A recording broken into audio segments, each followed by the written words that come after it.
Alors aujourd'hui, nous allons réaliser un carreau en céramique, en faïence craquelée, réalisé en bas-relief, donc c'est-à-dire qu'il y a du relief. Là, il n'est pas tout lisse ce carreau.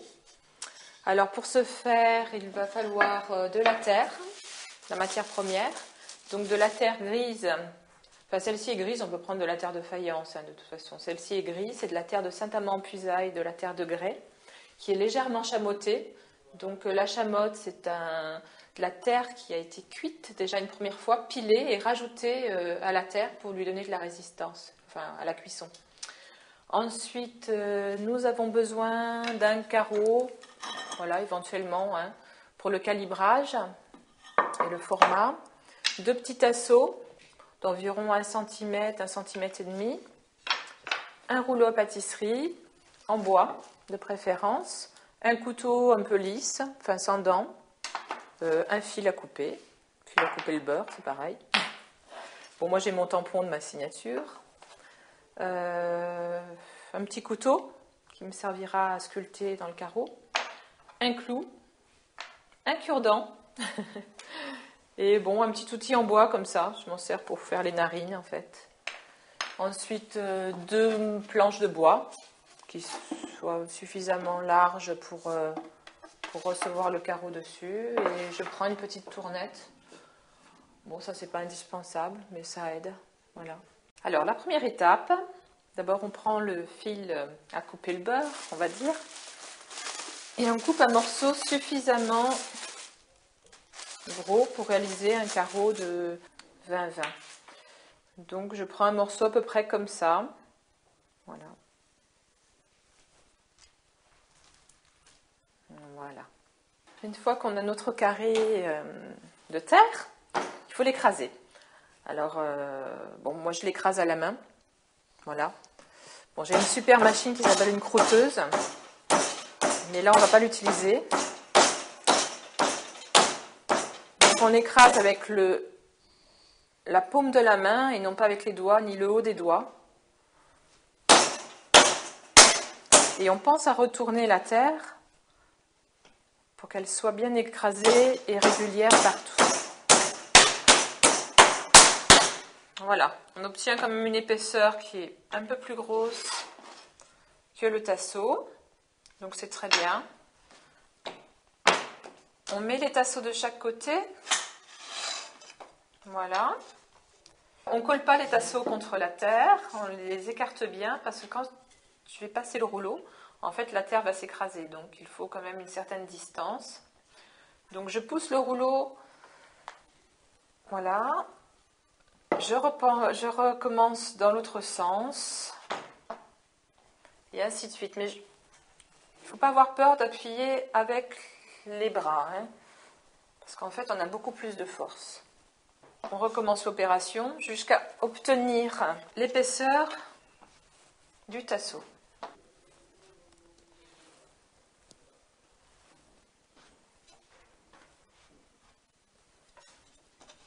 Voilà.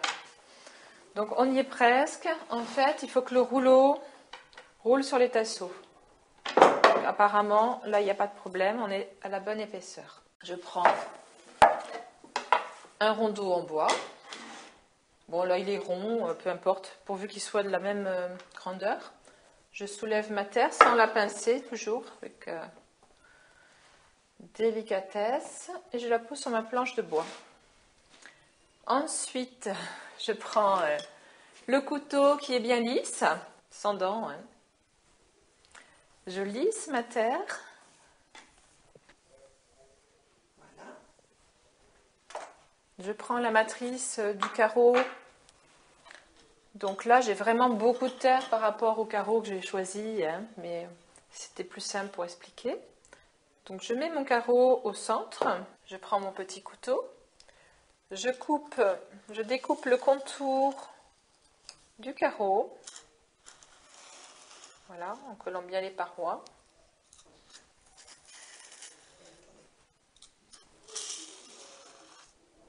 Voilà. Je retire ma matrice, je la décolle. Voilà. Donc je peux soulever le cadre qui a été réalisé. Hein. Bon, ça dépend s'il y a beaucoup de terre ou pas beaucoup de terre. Là, il y a vraiment eu beaucoup de terre. Maintenant, il va falloir, comme c'est un petit carreau qui est prévu pour accrocher, alors, il peut être collé ou accroché en tableau, je réalise des trous pour mettre un petit crochet métallique. Donc c'est ce qu'on va faire. Donc c'est là où la règle intervient et le clou. Donc je mesure mon carreau, donc il fait 20 cm, je prends mon cure-dent juste pour faire une petite note au niveau du milieu. Voilà, on pointe le centre. Donc en fait je prends mon clou et je perce dans la profondeur du carreau. Voilà, à la droite du repère et à la gauche, à peu près au même niveau. Ces deux petits trous qui ont été réalisés, par la suite il y aura un crochet dedans. Voilà, voilà un carreau fini avec un crochet. Donc on glisse un morceau métallique dans la profondeur. Voilà. Voilà une première partie du carreau. Maintenant, le plus important, c'est le dessin. On va retourner le carreau de terre. On va prendre l'autre planchette qui était prévue à ça. On va la mettre dessus. Et on fait le geste. On le retourne en fait. Hein. Voilà. Alors, le carreau va rester un peu collé peut-être. Voilà, ça y est. Voilà. Donc, c'est le côté recto du carreau. Donc, le carreau, maintenant, il va falloir...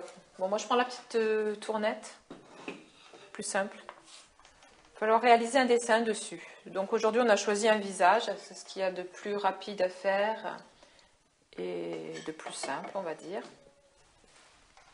Alors là, normalement, pour sculpter le carreau, moi, j'attends environ une demi-journée afin que le bois aspire un peu l'humidité pour que la terre soit moins molle. Bon, là, en l'occurrence, je vais vous le faire maintenant. Bon, si c'est faisable aussi, hein. Sauf que la terre colle un peu plus lors de la découpe. Je vais prendre mon cure-dent. Donc, le cure-dent va me servir de crayon, en fait. Je vais dessiner avec mon cure-dent. Bon, le visage, j'essaye de le faire quand même symétrique. Bon, un visage, c'est jamais symétrique, mais enfin, bon, à peu près. Du coup, on peut prendre la règle, si on le souhaite, pour se sécuriser, trouver le centre. Donc, le centre, je le marque. Voilà. Je peux aussi tirer le trait. Le centre, ça sera à peu près entre les deux yeux et au niveau du nez. Voilà. Alors, je vais réaliser, en premier, je vais réaliser mon nez. Alors, le centre est au centre du nez. Donc, je vais me dire, il va démarrer à peu près là et à peu près là. Je le trace sur la terre. Je n'ai pas peur de me tromper, puisqu'en fait, je peux l'effacer quand je veux. Je trace, mais en caressant la terre, hein, surtout. J'essaye de faire à peu près pareil des deux côtés. Ensuite, je crée ma narine. Mes narines. Donc je m'aide de ma tournette en fait pour arriver plus facilement à faire des arrondis. En fait là je ne bouge pas la main droite, c'est la tournette qui m'aide à bouger. Voilà. Donc voilà, je fais les yeux.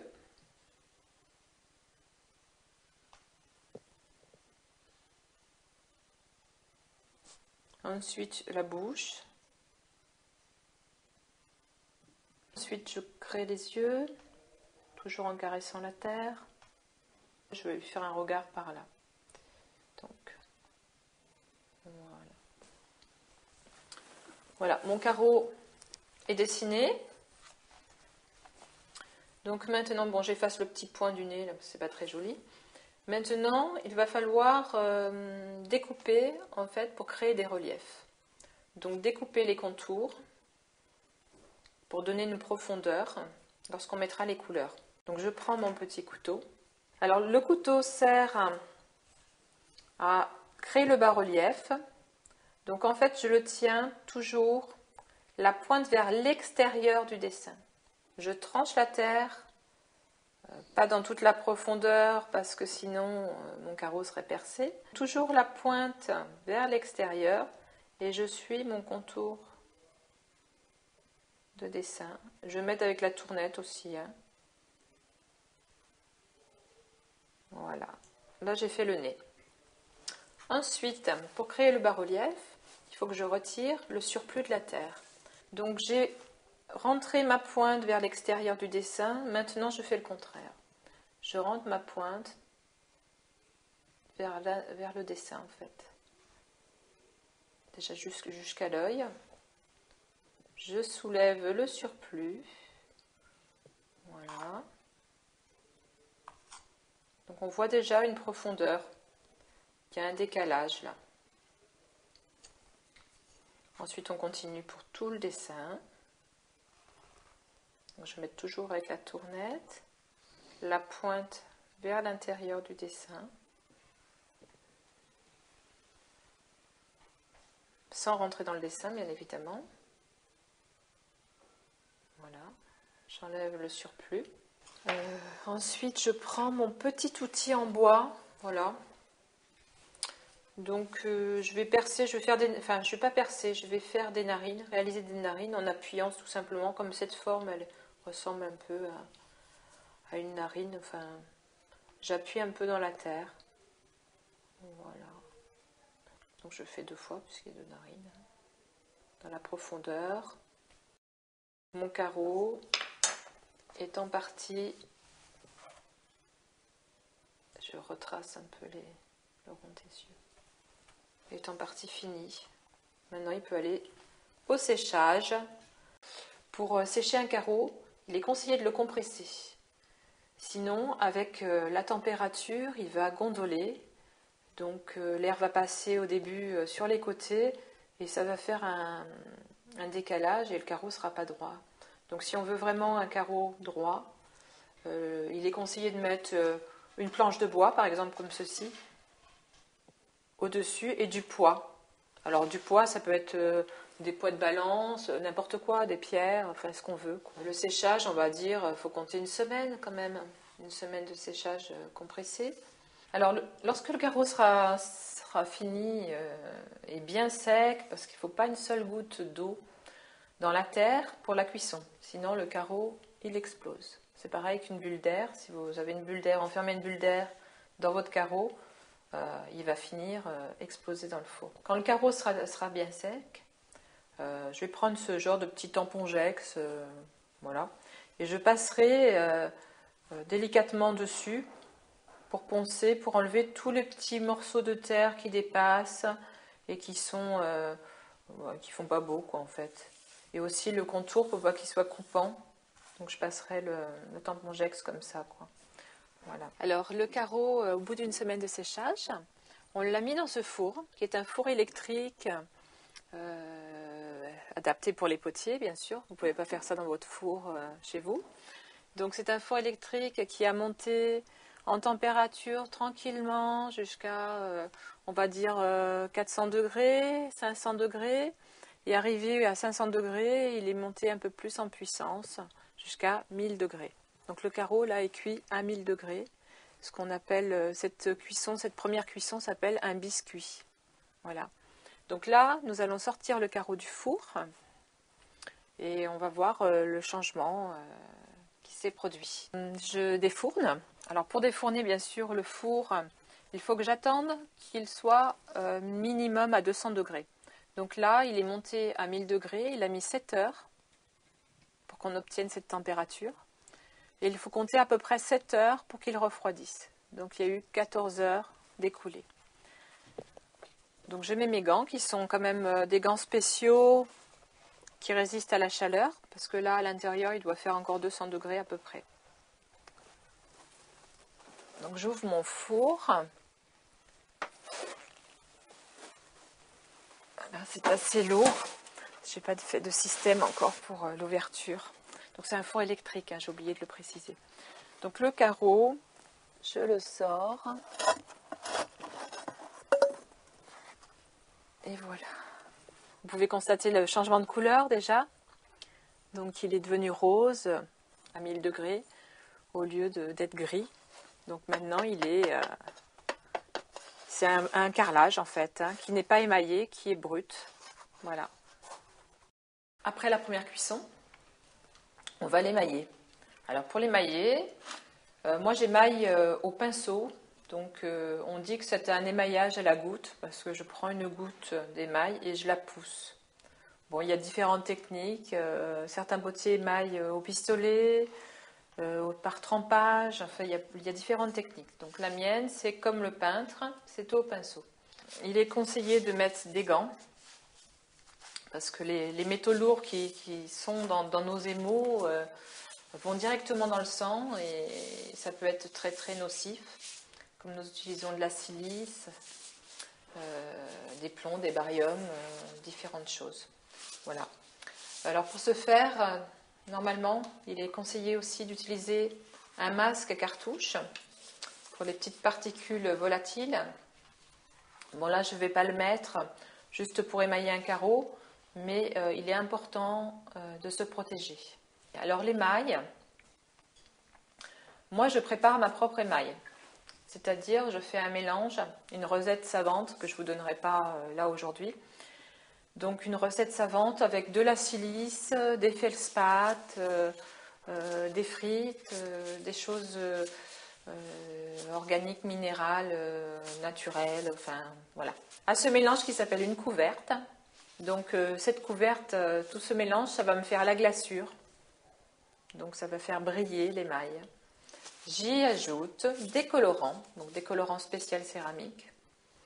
Et je peux y mettre aussi des oxydes, comme l'oxyde de fer va me faire du verre, différents oxydes de cobalt fera du bleu, voilà. Donc là, moi j'ai fait mon mélange avec ma couverte et mes colorants. Donc ce qui me fait, on va dire, une peinture, mais qui n'est pas une peinture, qui me fait de l'émail jaune, voilà. Je vais commencer à émailler mon carreau. Donc les yeux, je vais les faire blancs. Donc, je prends un pinceau, bien sûr. Et j'émaille au pinceau. Je mets suffisamment d'épaisseur pour que ce soit suffisamment brillant et nappé. Alors j'essaye de ne pas en mettre dans l'iris de l'œil parce que j'ai envie qu'elle soit noire. Donc je fais vraiment que mon œil en blanc. Alors j'évite les reliefs, j'évite les endroits où j'ai passé le couteau, parce qu'à la fin, à la finale, à la deuxième cuisson, je vais y mettre de l'encre de Chine. Et l'encre de Chine noire va créer la profondeur entre la couleur et mon dessin. Là, on voit que l'émail, que le carreau absorbe tout de suite l'humidité. Donc on a à peine le temps de mettre la goutte qu'elle est déjà sèche. Voilà, je vais lui faire des petits décors au-dessus de l'œil, des petites spirales. Bon, moi je vais mettre des petits points rouges parce que ça m'amuse. Voilà, je vais tomber une goutte rouge en fait sur le blanc.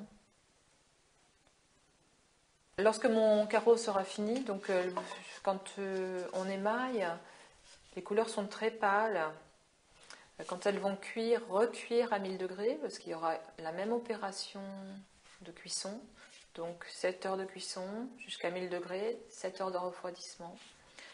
Les couleurs vont être beaucoup plus vives et lumineuses et brillantes. Tout ceci sont les endroits où je n'ai pas émaillé, donc ça sera noir. L'iris aussi. Et dans l'émail, dans la couleur, il y a des micro-fissures. Moi, je les vois à l'œil. Et pour les faire ressortir, je vais mettre l'encre de Chine également. Alors, je mets l'encre de Chine sur mon carreau. Je n'ai pas peur d'en mettre. Hein. Voilà. Avec un chiffon sec, j'efface de suite. Pour pas que ça boive de trop quand même. Et un chiffon un peu plus humide. Je nettoie. Voilà, après je recommence l'opération jusqu'à temps que tout soit bien noir. Et là on voit bien les craquelures en fait. Il faut être assez rapide parce que j'essaie de ralentir, mais l'émail peut absorber tout le noir. Donc, si elle absorbe tout le noir, les blancs sont plus blancs. Voilà, le carreau après est terminé. Il n'y a plus que le petit crochet à mettre derrière. Mon carreau, là j'ai passé de l'encre de Chine. J'ai essuyé avec un chiffon. Tout ce qui n'était pas émaillé est devenu noir. Donc ça c'était rose, c'est devenu noir. Les craquelures dans l'émail sont ressorties. Alors ces carreaux, ils sont utilisés comme tableaux. Donc tableau, de temps en temps, on les incruste dans sa faïence, on peut en faire des dessous de plat. En fait, il y a diverses utilités. J'ai aussi des gens qui m'en achètent pour faire des frises dans leur maison. Bon, voilà, c'est surtout décoratif.